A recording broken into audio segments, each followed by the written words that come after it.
Hello, on Friday morning, August the 26th. Just want to make a few comments. Very much thinking out loud right now as I've been wondering for a while about this idea that's been going in my mind about whether conservatives and evangelicals have been taken for a ride in the context of politics. And I realize conservative is a political designation, evangelicals a religious designation. Those two aren't necessarily combined, although they often are. And I'm even wondering if that is legit. Historically, I have looked at myself as being in the camp, if I had to identify myself as a conservative evangelical. Um, Currently, don't know that I would identify myself as a conservative if conservative is identified with Republican. Maybe more libertarian, I think I'm becoming, or I am. Um, but I think so. I'm becoming more libertarian because it seems to me that in both the context of conservatism and evangelicalism, uh, transitions over the last 30 years have resulted in a situation in which those positions seem to hold uh, positions. Shouldn't use the same word twice.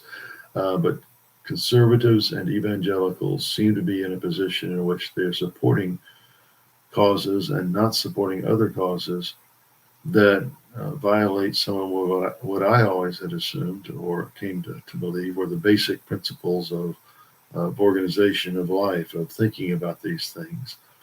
For example, individual liberty and freedom.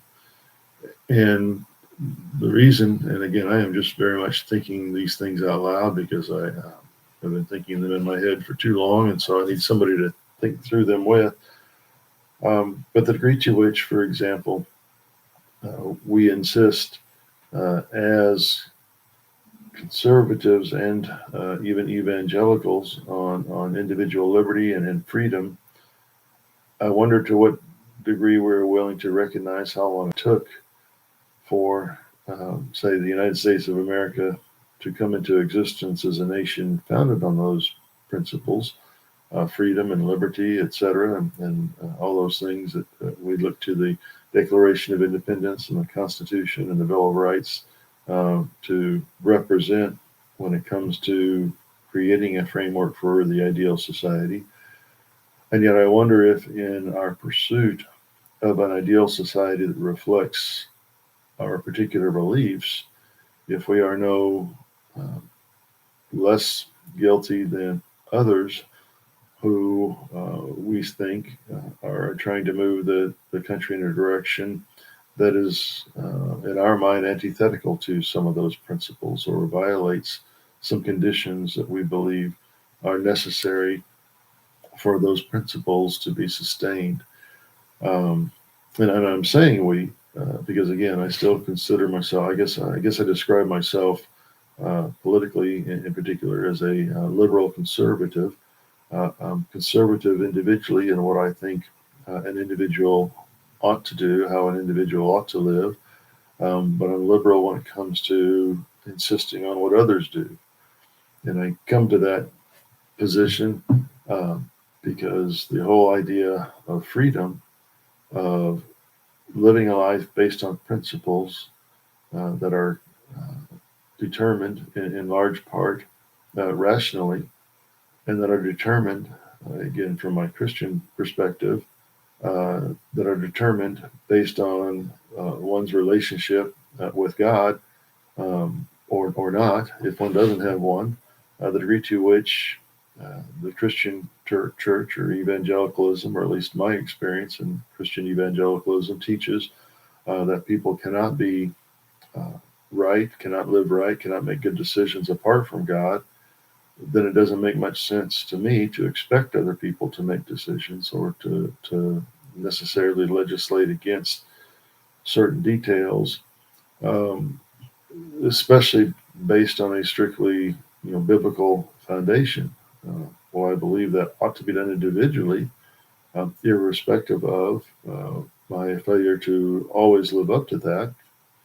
Perfection is a pretty high mark to strive for. I think we ought to strive for it, But the degree to which we aren't, um, then I think we need to learn to live in grace and continue to encourage each other to strive for that. And then individually, don't let that bog us down when we don't, but don't let us be complacent if we aren't, and assuming that grace will simply give us a free ride, not to make changes we know we ought to make. But I'm chasing a rabbit here. Um, but the degree to which individuals and or the degree to which ideals such as truth, liberty, um, freedom, etc., and individual rights are concepts that are developed out of a particular philosophical and even theological framework, it in a framework that calls for individual liberty to hold or to reject those ideals, any effort to force those ideals on others apart from their own thought processes and coming to those conclusions is fraught uh, with problems, not just from the perspective of making it happen, but from the perspective uh,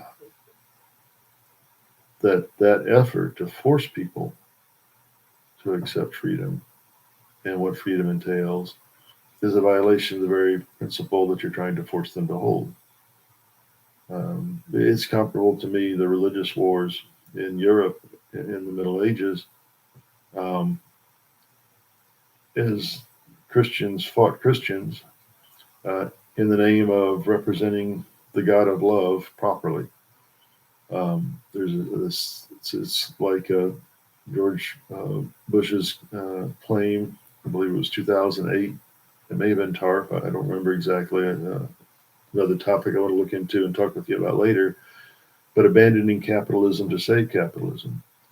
Well, either capitalism will stand on its own or it won't. If you have to abandon a principle to save the principle, then you need to look at the principle that you're abandoning to see if, in fact, it's a principle or not, because either it will stand on its own or you need to find another principle because that wasn't a valid principle.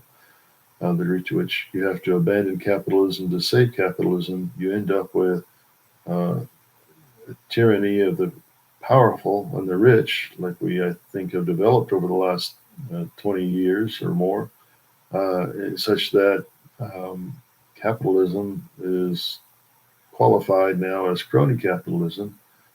And there are very many who consider themselves capitalists who are no less dependent on government policies and programs than are those who are being supported by uh, the social safety net that we often refer to as government programs.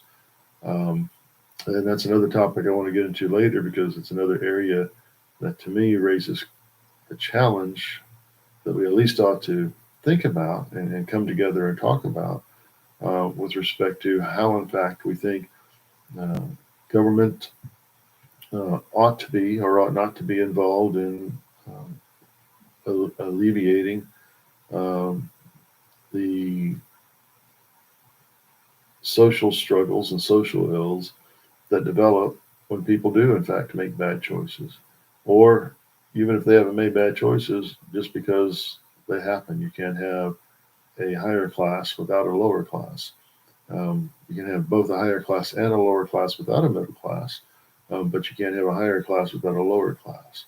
And the degree to which people are in the lower classes by their own choices and actions is one thing, the degree to which they are there because of history is another thing.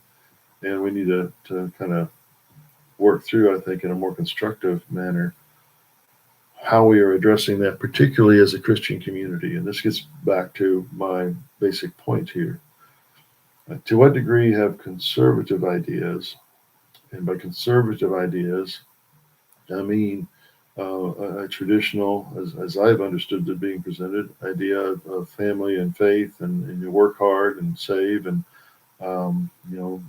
those kinds of ideas, and evangelical ideas, Christian ideas, and Christians, conservatives and Christians, been hijacked by people who will speak the language and use the votes to accomplish their ends which may on the surface appear to be ends which are supported by or go in the direction that Christians and conservatives want to go, but actually ends which are antithetical to the basic principles of Christianity and conservatism.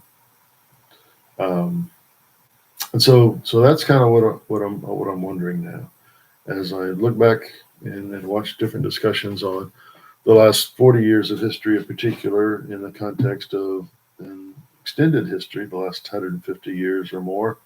I'm struck more and more by how many ideas that I thought were obvious may not have been so obvious when I now understand more about how leaders, political and religious, but particularly political, were actually working behind the scenes to accomplish ends and set things up that, in my mind now, violate the basic tenets that we were supposed to, I thought, be striving for. And for example, and I'll just mention this and wrap this up, Russia, Ukraine. I just read an article yesterday um, in First Things. I don't remember the title of the article or the writer, but I just read an article that was critical, just in passing, of John Mearsheimer's thought. And I've just been introduced to John Mearsheimer in the last 6 months or so, and his realist perspective on world affairs. Um, and yet, from what I've read and seen, it appears that what Mearsheimer has talked about has taken place in the context of his realist philosophy and political philosophy, and how things are actually, in fact, playing out. The whole Russia-Ukraine situation. Two comments on that, and I'll stop. One, I think the degree to which America, since the fall of the Berlin Wall, and I just watched a special on that, an interview with a speechwriter for that, which was very good, and just some footage of that. Um, but I'm going to chase too many rabbits here. But the degree to which, since the fall of the Berlin Wall and the end of the Cold War, quote, the end of the Cold War, we, as the United States of America, have failed to take advantage of the opportunity to establish a framework for world peace, and instead have taken and made decisions and taken turns that have led us to Russia-Ukraine and conflict, then I think there's going to be a heavy price to pay for those who made those decisions, and for those who violated the trust of others in when they listened to what they were saying and said, yes, let's do that as opposed to this. In other words, if there was an opportunity to alleviate and eliminate the concerns that apparently have been expressed for decades regarding the actions that the US and NATO were taking in Europe with respect to how Russia would respond, and we took actions, we being the US and NATO, that in fact triggered the response that is the Ukraine war today. Well, Putin is at fault for starting the war because he moved in. Is he at fault for creating the environment in which he felt justified to move in? And secondly, related to that, there are calls today on both sides of the aisle, hopefully from people on the fringes who are not going to gain any traction, for a civil war, whether it's a call for a civil war or a suggestion that a civil war is going to erupt in the United States. And when I hear that, I can't help but wonder, has anybody looked at history? Has anybody even watched Russia, Ukraine, and seen the devastation that's resulted for Ukraine, the Ukrainian people, and everything, let alone read the history of any nation that's gone through a civil war? How can you even begin to talk about a civil war as nonchalantly as you would talk about what you're going to eat for dinner? And how can you not think that things are getting so bad that a civil war is possible, that you aren't doing everything in your power to make sure that, in fact, it doesn't happen, that option is taken off the table. And I'm talking both sides of the aisle, taking stock of what they're doing and what they're saying and how they're doing it, and reframing our political context so that we can actually function democratically and civilly and eliminate all this talk about a civil war, no matter what happens in the context of our economy, et cetera, going forward.